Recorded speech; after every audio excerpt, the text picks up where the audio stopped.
When crisis strikes, they're the first to answer. The Marine Expeditionary Unit, America's 911 force, a self contained strike team of over 2,000 Marines ready to deploy anywhere in the world within hours. From the decks of ships like the USS Iwo Jima, they launch with unrelenting power. LCACs storming beaches, Harriers screaming overhead, Ospreys slicing through the sky. Their mission? Everything: combat, humanitarian aid, disaster relief, evacuations. They train for chaos, mastering land, sea, and air to deliver precision in the face of danger. Always forward, always fearless, the MEU stands as a beacon of strength, ready to strike, save, or rebuild at a moment's notice. This is their calling, to be wherever the world needs them when it needs them most. Welcome back to the channel, guys. A few weeks ago, I had the opportunity to embark on the ship that I think you see here off on the horizon. I took an LCAC out to the ship, and I spent 3 weeks with the 22nd MEU, participating in what is called the ARG MEU X, so the Amphibious Ready Group, which is the Navy side of the ships, and the MEU, Marine Expeditionary Unit. And this is their exercise, one of their final exercise before they deploy, to anywhere in the world. Obviously, the East Coast MEUs go to, the Mediterranean area, Europe, sometimes the Middle East, and the West Coast MEUs go to the Pacific, and then also into the Middle East as well. So their training is of the utmost importance, and I had the opportunity to advise their communication strategy and operations, or be an evaluator for it. So public affairs, for those who don't understand the Marine Corps lingo, and then also the information operations. So I got to watch how they perform both tasks and judge them based on their performance. And with the rest of the team that went out to make sure they're ready to deploy, ready to fight, ready to conduct humanitarian missions, ready to do whatever is called upon them by the President or the Secretary of Defense in defense of our nation. And it was a pretty amazing time. We took these LCACs out to the beach, or from the beach to the ships, and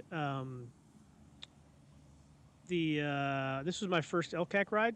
And what I can tell you is they are a much rougher ride than you would think.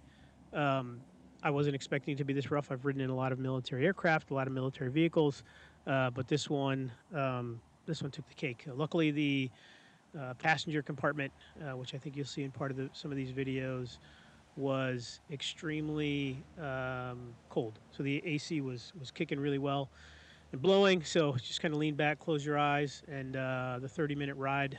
Just hope you didn't get much more queasy than kind of started off. But it wasn't too bad. Overall, the seas weren't even that rough. They say it does get much worse than that.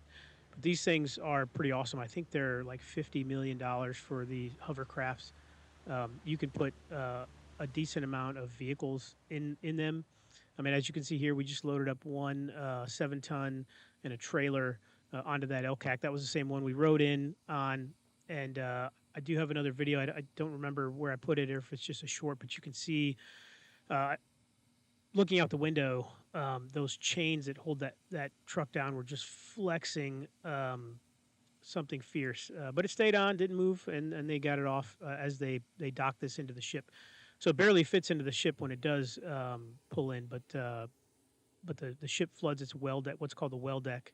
The whole back of it opens up and basically becomes a boat ramp. So that's what we did. So here's the interior of it. We really loaded our bags in much of the troop compartment, and just had a few of us on this side. There was a row of seats on the other side. You can't basically behind me. But then this is the footage of outside of the ship. You can just see the water. Watch the water line come up and then come back down. There's a change. There's a change right there. Just rocking that 7-ton. So it was a ride, one that I won't soon forget. I'll do it again. We're gonna get off the ship. They talked about LCAC, so I said, hey, if that's how I get off the ship, how I get home, let's do it. But this was the unloading as well. So we unloaded onto the well deck. But this is where we slept. Right, these coffin racks are extremely small, everything you own goes underneath. You can see everyone's hanging everything up. There's just no room in this little tight spot where 12 people sleep. And this is what it looks like. You have that little porthole vent there, like an AC vent. That mine didn't work, barely worked, trickled out air, so it was a little warm in our section. You get one little light, one plug, and you barely fit. I got the bottom, so I wasn't afraid of falling out. Those on top were actually a little afraid of falling out. They do have these net things, canvas things that can hold you in case of rough seas. But here's an example of how far I have from me to the top. My hand stretched can touch myself and the top of the rack. And I don't think you can hear it here, but the guy next to me through that very thin sheet of aluminum snored so loud every single night. It was crazy. And on Saturday nights, they did fun things in the basically this is the chow hall, if you will, the mess deck for the Marines, Staff Sergeant and below, so E7 and below for all Marines and Navy. They did bingo in there one night, karaoke. This is one of the young Marines that I helped evaluate. Just having a good time. I was walking through, just going to see my son, which is another interesting story, and he was singing, so I pulled out my phone and couldn't let him get away with it. But others, I guess, got it as well. So it was a lot of fun. I was surprised to see that many people in there, but that was great. And this is just a quick view of the deck. There was a lot of times I couldn't use my phone. A lot of times the phone had to be put away for security reasons since they were practicing that.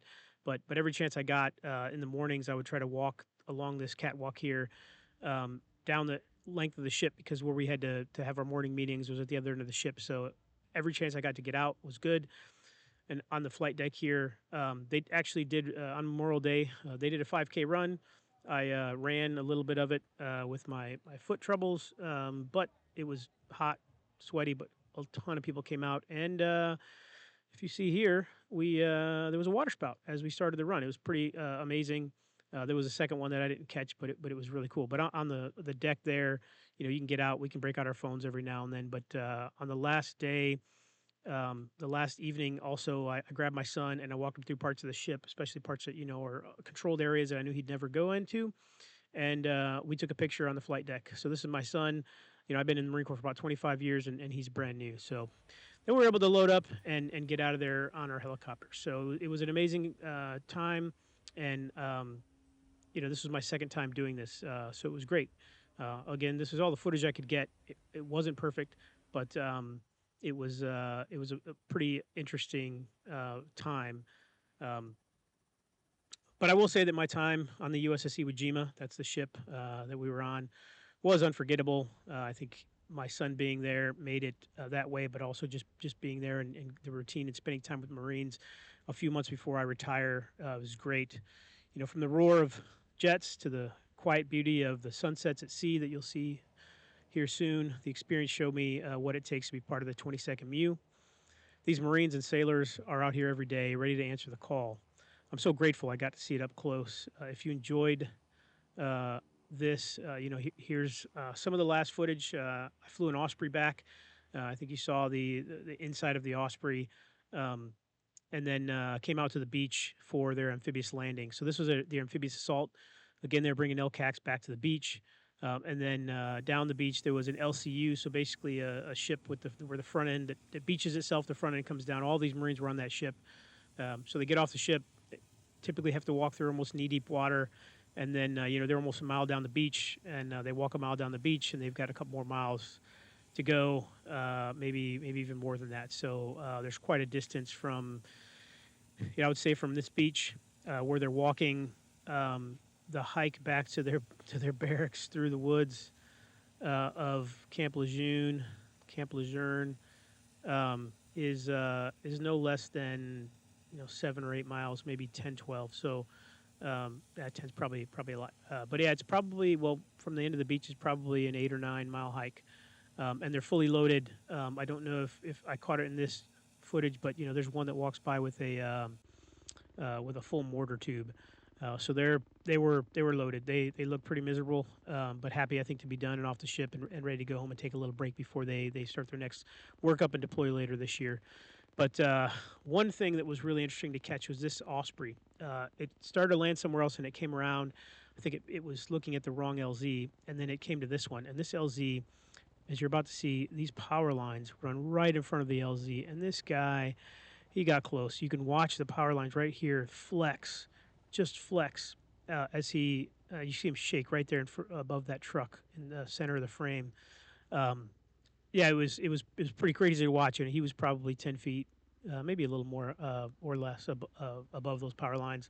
But these guys are all professionals. The Osprey has an interesting rep. In the early days of the Osprey, they during testing and getting it out, there was a few incidences, but I'll tell you that since the early days, this aircraft has more flight hours than probably any other, probably because it than any other helicopter, because the way it transforms to be an airplane, basically, and it can fly long distances like an airplane, and much faster than a normal helicopter. So I felt nothing but safe. I've ridden in these multiple times. Uh, my son's a mechanic for aviation. He does hydraulic work, so I trust what he does. I trust the pilots, and I trust all the aircrafts and the Marines. So, thanks for watching, guys. I'll leave you with some awesome views of some sunsets that I caught out at sea.